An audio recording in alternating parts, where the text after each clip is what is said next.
Tonight, under the pale moon, I embrace the beast within. Maybe that was Polymorph Skeever.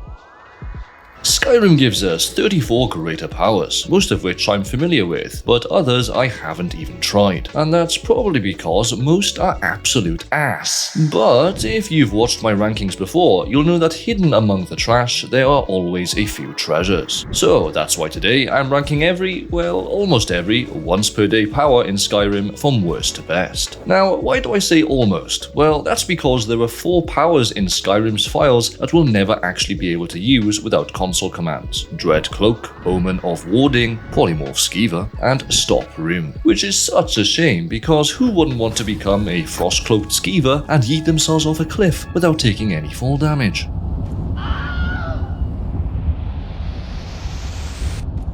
Sadly, Bethesda said no, and reluctantly, I have to oblige. But the 34 powers we can use, I'm not skipping any of them. Even those shitty single-use Allmaker stones we have to trek all the way back to Solstheim for after each cast. Like, why the hell is that a thing? Couldn't they have just functioned like the standing stones? Whatever, someone's gotta rank them, right? Fuck. Why do I always put myself through this?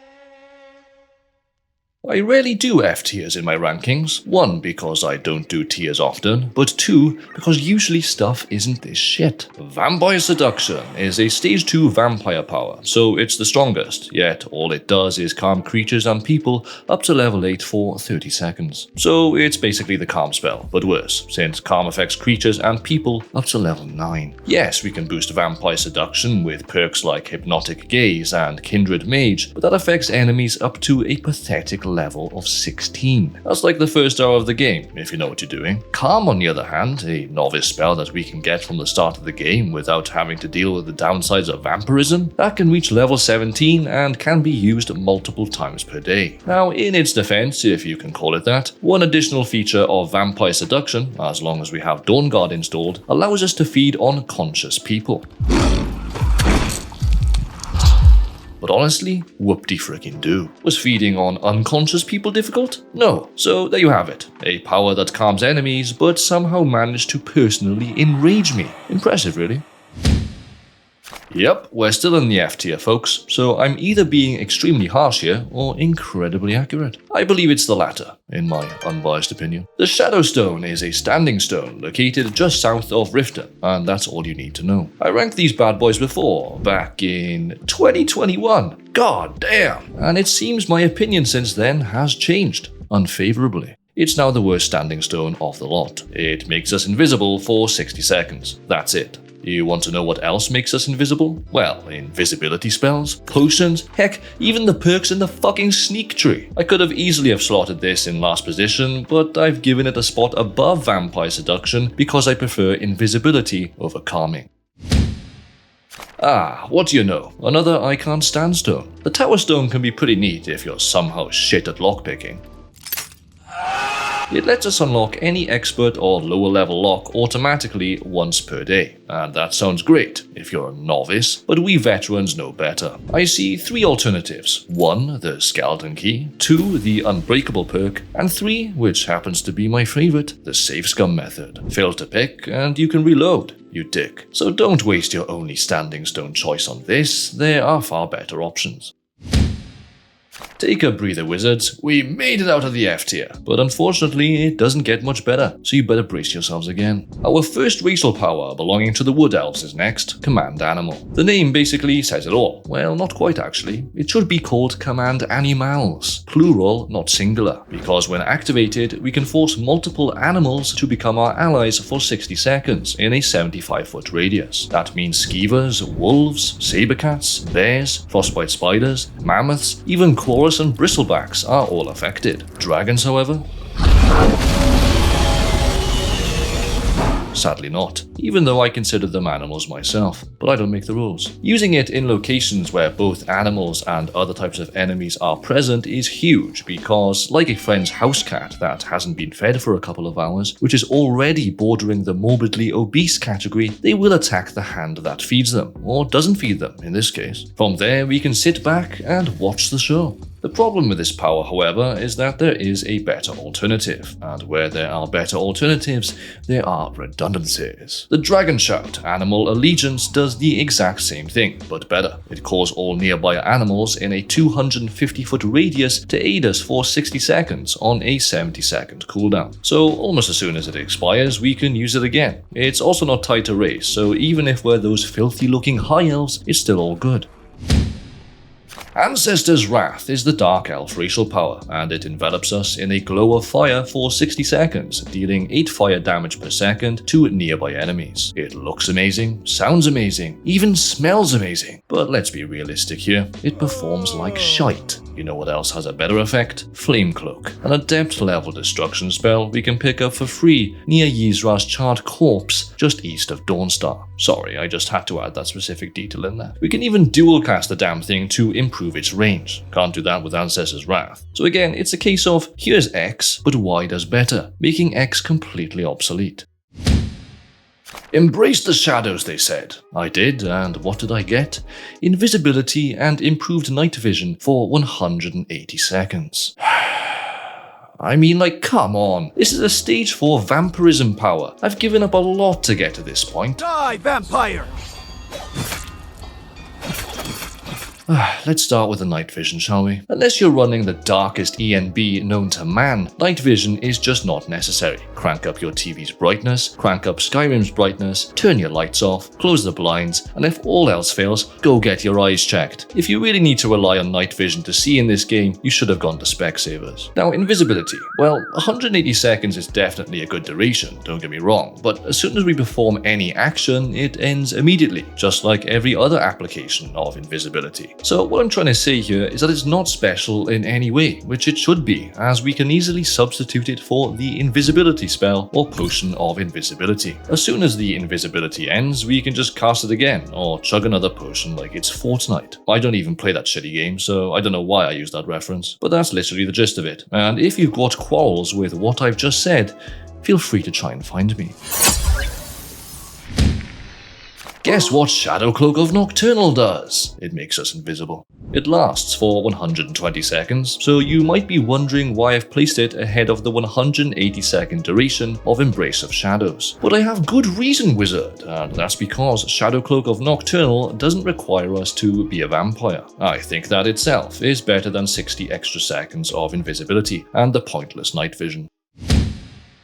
Emmaus Mora's Black Books of Forbidden Knowledge. They're creepy looking, beat with alien-like energy, and suck you in like a good novel. And if you're after an in-depth ranking of them all, including their powers, be sure to check out this ranking. But Mora's Agony, what does it do? It summons a field of writhing tentacles on the ground that lasts 30 seconds, and poison foes who enter it. But what the description doesn't tell us is that it constantly staggers foes, like Windshear on steroids, which can make light work of crowd control. For example, if we spew it down a tight corridor, like after a night of one too many ales, the AI's pathfinding logic is too thick as shit to go around it, so they're basically stuck for 30 seconds and smelling like last night's curry. During that time, we can focus on their friends without the risk of receiving any cheeky backstabs. That's a nice reassurance and a lovely bit of crowd control, all in one power. So why have I ranked it so low? Tell you what, I'll give you 5 seconds to guess.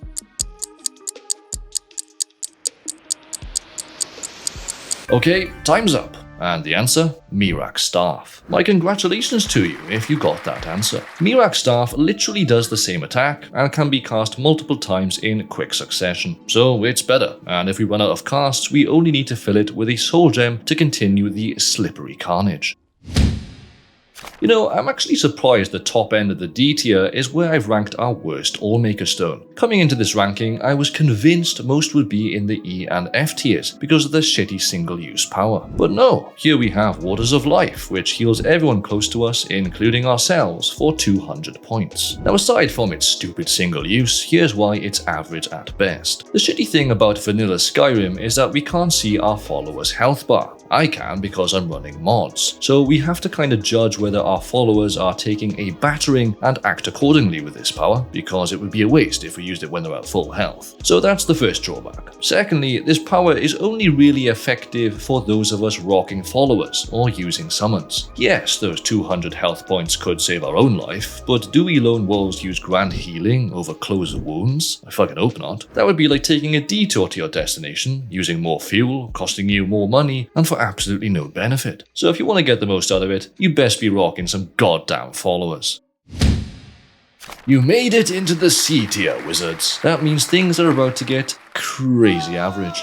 And first up is Nightingale Strife. The Thieves Guild, especially the Nightingales, is one of the factions of all time. Sorry, I had to do it. Nah, but the Nightingale armor and weaponry, that's objectively badass. We even get an insane artifact during this questline, the Skeleton Key, which is an unbreakable lockpick that will serve us through our entire playthrough, if we wanted to. But in the case of Nightingale Strife and the other two powers up for grabs from Nocturnal, we do have to return the Skeleton Key to her. So yeah, make sure to get your uses out of the Skeleton Key before handing it over and unlocking the Unbreakable perk. Now, Nightingale Strife. It's the worst of the three powers in my opinion, as it only absorbs a measly 100 health points from our target. Sure, against your early game bandits, some pesky animals like wolves and sabercats, and your low level Draugr, it's pretty good. I mean, it should work effectively up until about level 12 or so, taking the majority of your enemy's health away and giving a large sum of yours back. But when we start reaching higher levels, when Draugr Scourge and Farmer Night Prowlers start becoming the norm, we're just asking for trouble. To put things into perspective, Draugr Scourge are level 21 and have 700 to 900 health. Draugr in general are probably the most popular enemy type in the game too, so the best we're doing against them with Nightingale Strife is taking about 1/7 of their health. That's pathetic. The Draugr are embarrassed, and look, off they go back inside their tombs. Nocturnal is a scammer. You heard it from me first. We're not quite done with old Mora yet. He still has us in his grasp. I'll see myself out. Mora's Grasp is a pretty cool idea, freezing enemies between Oblivion and Tamriel for 30 seconds, making them completely immune to damage. That gives us time to breathe, heal up, and do all that other fun stuff, I suppose. But personally, I'd rather just continue to apply the pressure. Plus, it's really not that difficult to evade enemies and give yourself some breathing room. As I've already mentioned, the AI pathing in this 14-year-old game is understandably ass now. It's not like we're playing a newly released Souls-like, or being chased by an iridescent one nurse in Dead by Daylight. If you're half decent at gaming in general, you'll get by just fine, even on legendary difficulty. Enough said. Secret of Strength is another one of old Mora's powers, and at first glance, it looks rather powerful. Power attacks cost no stamina for 30 seconds? Yes, please. But as the secret master chef of Tamriel, I can cook up something far stronger. No, not the jarring root, put it away. Vegetable soup. It requires just 1 cabbage, 1 potato, 1 leek, and 1 tomato, or tomato for you Americans, which are all super easy to obtain. With those rather healthy ingredients on our Dragonborn, we can simply head to a cooking pot and cook. The result? Restore 1 point of health and 1 point of stamina per second for 720 seconds. Now you might be thinking, how does 1 point of stamina per second help us to continually power attack? And the reason for that, wizard, is pretty simple. You see, power attacks only require 1 point of stamina. So as long as cabbage stew is still slithering down our digestive tract, we can literally spam power attacks for 12 whole minutes. That makes Secret of Strength weak as fuck. Adrenaline Rush is the Red Guard's racial power. It allows Red Guards to regenerate stamina 10 times faster for 60 seconds. It's above Secret of Strength for 2 reasons. It increases stamina as a whole, and it lasts for twice the duration. So yeah, we can use it outside of power attacking to recover stamina from other stamina expending activities. But honestly, ask yourself this. How often is it that you really must recover stamina for sprinting, bashing, or bow zooming purposes? I'd bet my 100,000 septim proud spire mana that your answer was rarely, or at least one of its synonyms. I had to add that disclaimer in there, as I knew one of you bastards would cheat me out of my house. But to be perfectly honest, you can have it. The player home of the capital doesn't even come with a smithing station. What a scam! So yeah, sorry Red Guards, it just comes back to cooking again, and my vegetable soup is unbeatable. Northwind. Ooh, now that sounds chilly, said gamers for a very brief moment back in 2012. It's another Allmaker Stone, so once this one's out of the way, that'll be 2 down and 4 to go. Hang in there tight, wizards. You're doing well. Northwind releases an icy blast of cold towards our enemies, dealing 20 points of frost damage for 10 seconds, plus stamina damage. Wait a minute. No, it can't be. Surely. Yep, Blizzard, the master level destruction spell, does the exact same thing. I don't mean to shit on Bethesda here, I'm just stating the facts. But blimey, they could have been a bit more creative. The only reason I've placed it high up in the C tier is because Blizzard's a cost-heavy spell. So for you non-wizard peasants out there, that can be a stretch. Anyways, Blizzard isn't even that good to be honest. In my most overpowered spells in every category ranking, I don't even feature master level destruction spells, because they're ass. I think that tells you enough. If you haven't been concentrating up until now, that was probably a smart move, because only now do we really start to see these powers pulling their weight. But a word of warning, that doesn't mean we're done with clones. Vampire Servant, the stage 4 variant, allows us bloodsuckers to reanimate a dead body up to level 30 for 60 seconds. And level 30 is not bad at all if you don't consider any goddamn duplicates. Dread Zombie, the fucking expert level spell in the Conjuration School, can last 120 seconds and affect corpses up to level 37 thanks to just 2 perks. I just don't know what to say. The Serpent Stone is finally one of those powers that I can call unique, and in a ranking with a shit ton of clones and redundancies, that's fucking huge. The Serpent Stone lets us shoot a long-range attack that paralyzes the target for 5 seconds while also dealing 25 points of damage. Now, it doesn't sound like much, but it might just be better than you think. See, the 5-second paralysis is actually more like 8 or 9 seconds because it takes them a good couple of seconds to stand back up on their feet. During that time, we can throw all we've got at them without the risk of retaliation, and by the time the duration ends, they should be well and truly dead. But if they aren't, well, that's probably a you issue, but at least they'll be in serious trouble. Another feature of paralysis that perhaps not many of you know is that we can successfully pickpocket NPCs every single time. And where can this newfound sneaky knowledge aid us? In training, of course! Spend your septims to advance a few levels, shoot them down, and pickpocket your money back. The NPCs don't even think to check their pockets, even though they just received a grade 3 concussion. Ah, but that might be exactly it. They hit the ground so hard, they forgot to check. Now that's lore accurate, folks. Side note, the Staff of Paralysis, which can be found in Snapleg Cave, does do it better, which is why the Serpent Stone's in the C tier.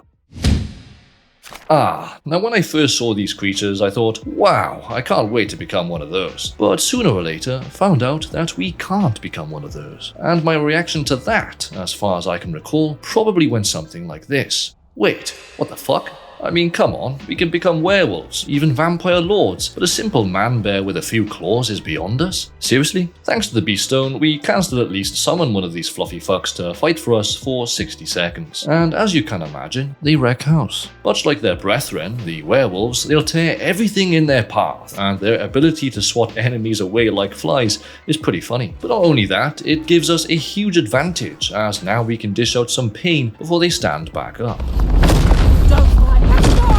To me, they do feel a little weak in the late game though, so they can't be fully relied on. It would have been a lot better if they skilled up like Conjure Werebear, but oh well.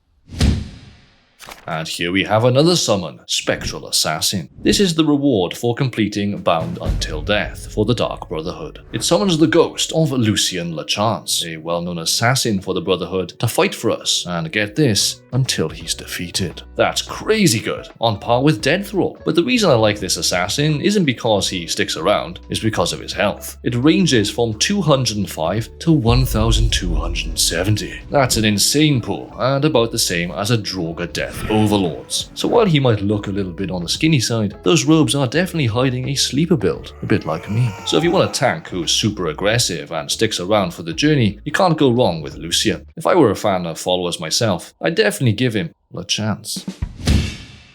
Sunflare is basically the same as Firestorm. It releases a 100-point fiery explosion centered around us, doing more damage to nearby targets. So if we're surrounded by vampires, it's gonna cook them alive. And the great thing about this is that unlike Firestorm, it doesn't need to be charged up before we use it. We can activate it immediately without risking any damage. I find it better than Northwind for three reasons. 1, not many enemies resist fire, and 2, it's generally a lot more powerful and badass. It still sucks that we have to go back to Solstheim to re-equip the damn thing though. Battle Cry is the power we use when we want our enemies to absolutely soil themselves. I'm talking skid marks so pungent that even that one troll up to 7,000 steps to High Hrothgar can smell them. It's the Nord's way of saying, don't fuck with me, because I'll fuck you up, and I respect that. Battlecry makes targets up to level 99 in a 60-foot radius flee for 30 seconds. So it affects pretty much everyone, even the likes of the Ebony Warrior and legendary dragons. I got to admit though, it is a bit annoying when they make a run for it. Like, for fuck's sake! But if we can catch up, they're too scared to fight back, so we can kill them nice and easy. There is one major drawback to Battlecry however, and it doesn't affect undead, Daedra or machines, which as a Nord wizard myself is a massive bummer. But then again, I can just dual cast Rout with some perks, which affects all enemies including undead, Daedra and machines up to level 88. I didn't want to put Voice of the Emperor in front of Battlecry, but I do prefer a calm enemy over a frantic one. This is the Imperial's racial power, which lets them calm nearby people up to level 99 for 60 seconds. It's one of the best racial powers in the game because the vast majority are ass. I mean, sure, calming people is neat, but what about all of the other enemies we face? The Imperials might have come to an agreement with the High Elves, but their diplomatic skills are wasted on anything other than people. Draugr, automatons, creatures, they don't give a shit. And that's where, yet again in this ranking, there is a better alternative. Pacify. If we dual cast it with the right perks, we can affect all enemies in the game up to level 83. So if you're thinking of choosing the Imperials for Voice of the Emperor, you'd best go back to the drawing board, wizard. Nightingale Subterfuge is the second of 3 powers Nocturnal gifts us for returning her skeleton key. It functions similarly to Animal Allegiance, but instead of just affecting animals, it also affects people. So we can cast it on pretty much anything, apart from the usual suspects like dragons and summons, to abuse their will for our entertainment. It shoots out much like a shout, and explodes on impact, affecting enemies in the vicinity. However, unlike Solitaire, it doesn't pass through enemies, which might have been better, but it still works great. The best time to use it, I find, is when we're surrounded. If we blast it at the ground, the explosion should arc out just enough to affect all foes nearby. From there, we can simply exclude ourselves from the fight. So yeah, this is a great alternative to Solitaire, which takes super long to get. Use it wisely. Root of Power we can get from the Tree Stone, and it makes all spells cost 75% less magicka to cast for 60 seconds. That's cool, but I've personally never used it because of Secret of Arcana. That's not to say it's shite. I mean, if we activate this power, we can cast the most expensive spell in the game, Firestorm, for only 357 magicka, and that's without perks. So it can even make a non-wizard peasant shoot out spells like the Emperor Palpatine on one of those blue slushies.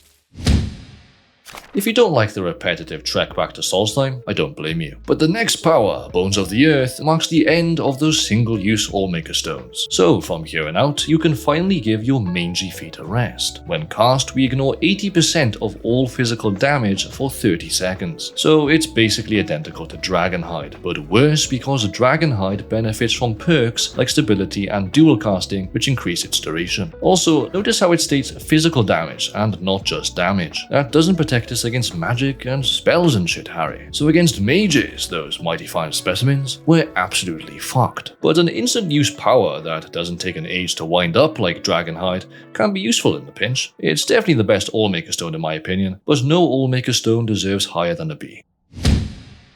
Even if you're not a wizard, you will benefit from this next power. Dragonskin, the Breton's racial power, is arguably one of the best ways to tell a mage to sit down and shut the fuck up. When activated, we can absorb 50% of the magicka from hostile spells for 60 seconds. Now my dumbass back in the day thought that this meant we could absorb 50% of all incoming spells into our magicka pool, therefore only taking 50% damage. But you know, who can blame me for that error? The description doesn't exactly clarify things, does it? But anyways, here's what it actually does. It gives a 50% chance to fully block a hostile spell and absorb the magicka equal to its base cost. To further improve my chances of absorbing spells in the future, I can simply equip the Atronach Stone. This gives me 50 extra points of magicka, reduces my magicka regeneration by 50%, which sucks, but it also increases my spell absorption by 50%. So as a Breton, if I activate a Dragonskin with the Atronach Stone working passively in the background, I can absorb every single spell in the game. That makes me a mage's worst nightmare. And the great thing about spell absorption is that it doesn't stop at spells. It can absorb staves, scrolls, weapon enchantments, dragon's breath, shouts, traps, and even diseases. So yeah, Dragonskin for Bretons is a huge deal, but thankfully we non-Bretons out there can still achieve 100% spell absorption. All we need is the Atronach Stone, the Atronach perk, Mirax's robes, and either his boots or gloves. So yeah, a little bit of redundancy again there, but it's still crazy good. You've got to give it to Hermaeus Mora. He's acquired some powerful knowledge over the years, and Secret of Protection is a great example. We can learn this power from the Black Book, Filament and Filigree, and when used, we take half damage for 30 seconds. I don't really need to explain why this is so good, the description pretty much does it. Pop this bad boy at the right time, especially during a boss fight, and it should be a breeze, unless you pumped like no attributes into health, you serial killer.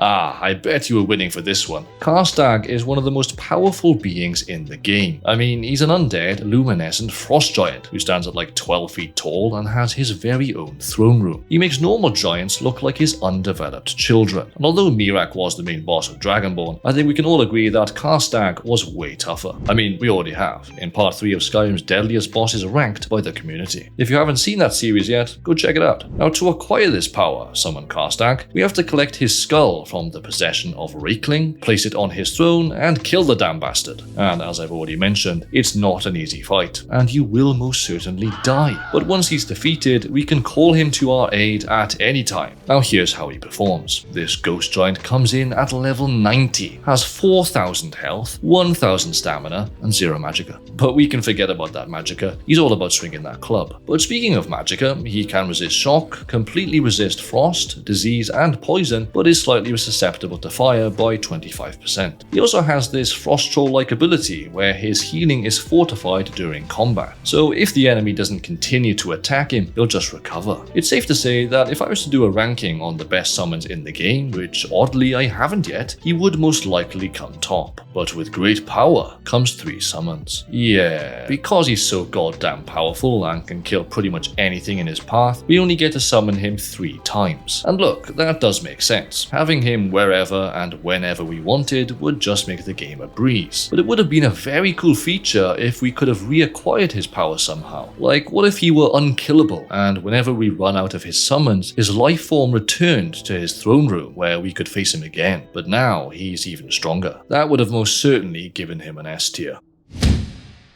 Not many of us like the High Elves, and for good reason. They're an ugly bunch who lie, deceive, and manipulate for a living. My duty is simple. Oversee the Thalmor Justiciars, and make sure they perform their duties admirably.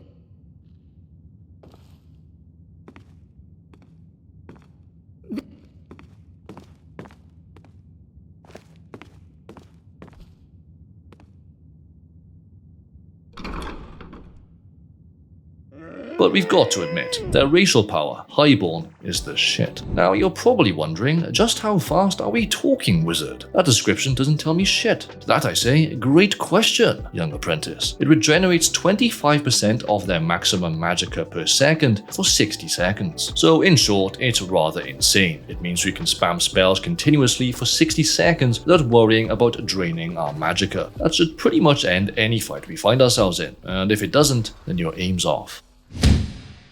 Mora's Boon is another exceptional power from the Demon of Knowledge, and it's all about survivability. Found in the Black Book, The Hidden Twilight, Mora's Boon restores 1,000 points to our health, magicka, and stamina instantly. If your response wasn't, "What the fuck?" to that, then you're either too good for this power, already know about it, or just plain stupid. If you're a wizard relying on magicka, a melee warrior relying on stamina, or a fucking Khajiit chef relying on fucking, I don't know, this power's got you covered. It's obviously best used when your health's looking like this, because without that red stuff, that blue and green stuff doesn't mean shit. But a trick I've always used, which is just as good, is saving a level up. When your character reaches the next level, don't advance them just yet. Save it, because if you level them up when your attributes are low, they'll fully restore, giving you all your health, magicka, and stamina back for free. It's a sneaky little trick, but for those times when you don't have a level up available, Mora's Boon is a great alternative. As a wizard myself, I can't help but love magicka. I've worked hard to reach the level that I am, and achieve the amount of magicka that I have, and I'm damn proud of it. A melee warrior couldn't possibly achieve the same results without years of experience. I've been looking for you. Got something I'm supposed to deliver. Your hands only. I have a letter here for you. Looks like that's it. Got to go. Wait, what's that? Another power from Hermaeus Mora? From the Black Book Filament and Filigree? Secret of Arcana? Spells cost no magicka for 30 seconds. That's outrageous! All my hard work, my dedication, for what, demon? Yep, Secret of Arcana can make a wizard out of even the most incompetent warrior, all for nothing. It does exactly what it says on the tin, and allows us to cast absolutely any spell in the game for 0 magicka cost. It even works if you've never punched a point into magicka in your life. So if you're a melee warrior wanting a real taste of the arcane wherever and whenever you want, the Secret of Arcana is the way to go.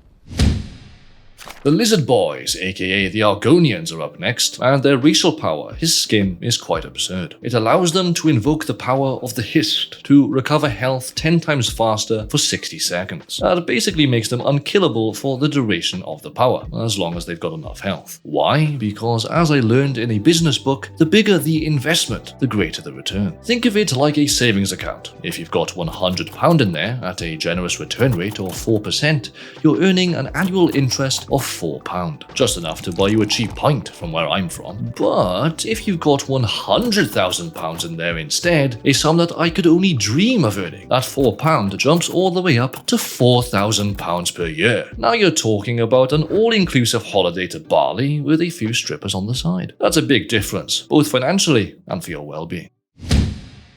But if there's one racial power stronger than Histskin, I would have to go with the Orcs and their Berserker Rage. With this power, Orcs take half damage and do double damage for 60 seconds. That makes them not only good in defense, but fantastic in offense. They can just run into a group, absorb a ton of hits, and dish out a ton of damage without too much risk. It makes them quite easily the tank of all tanks. But do be careful when it comes to spells, because they'll still do full damage to you and won't increase your own damage. But then again, who plays an Orc mage? I've never even considered it personally, and you probably shouldn't either.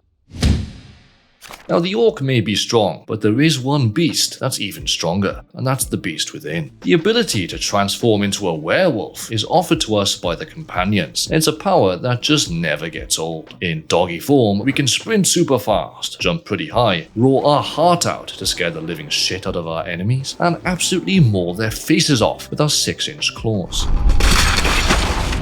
We get 150 seconds in beast form and a ton of benefits, those of which I can't be asked to read through, so here they are on screen. And these are just the base game effects. With Dawnguard, there's a whole skill tree for us to get into that increases our damage, our health, and stamina, and even allows us to call in wolves to fight by our side. And to be honest, all of that is overkill. The base game default werewolf is pretty much all that's needed for us to tear anything to shreds. And if for some reason it's not enough, then we can quickly bail and arrive in the next province before its duration runs out. And speaking of its timer, it's meant to be a once per day power, but with the Ring of Hircine, we can transform as much as we like. And don't forget about the other werewolf rings, like Ring of the Hunt, that improve our doggy style even further. As Mark Twain once said, it's not the size of the dog in the fight, it's the size of the fight in the dog.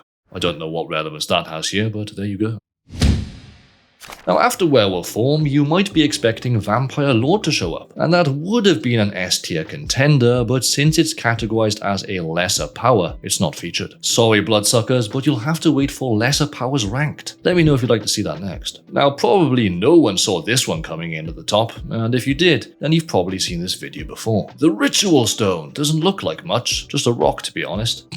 Sorry, but nah, in terms of its description, it really doesn't sound too flashy. I mean, once a day, reanimate nearby corpses? Yeah, cool I guess, but once it's over and done with, that's it, right? Wrong. The Ritual Stone has a neat little trick up its crack that you might not have been aware of. But firstly, let's talk about how it performs. When activated, it shoots out a 75-foot resurrection field, resurrecting corpses up to level 75 for 200 seconds. That's a big radius, a high level cap, and a very decent duration. The level cap can even be increased with the Necromage perk, so you can resurrect almost any corpse in the game, even large creatures like mammoths and giants. And that's not even the best part. The trick I was talking about earlier makes use of the Ethereal Crown. If we store the Ritual Stone's power inside that crown, we can cast it over and over again by removing and re-equipping it. And you know what that means. An unlimited undead army. We're essentially the Night King himself, commanding hordes to kill, from which we summon more corpses to form even bigger hordes. It's basically a never-ending loop that completely breaks the game.